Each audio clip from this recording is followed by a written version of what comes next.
అందరికీ నమస్తే గాయ్. ఈరోజు మనం ఎగ్స్ ఎలా చెక్ చేసుకోవాలి. షాప్లో ట్రేలలో షాప్ వారు 2 weeks కన్నా ఎక్కువ వస్తే ఎగ్స్ పాడైపోతాయి. అవి మనం ఎలా చెక్ చేసుకోవాలి. ఎగ్జాంపుల్ నేను 2 eggs తీసుకున్నాను. దీంట్లో ఒకటి 2 weeks కన్నా పైగా నా దగ్గర ఉంది. దీనికి ఒక టేప్ వేసి నేను మార్కింగ్ చేయడం జరిగింది. ఇంకొకటి వచ్చేసి ఇది ఫ్రెష్గా తీసుకొచ్చాను. మనం ఎలా చెక్ చేయాలి.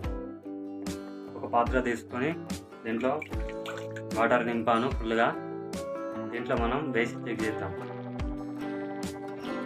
ఇది కొత్త ఎగ్స్. ఓకే, ఇది అర్జెంటల్లో మునిగి ఉంది ఎగ్ అన్నది. ఇది పర్ఫెక్ట్ అన్నమాట.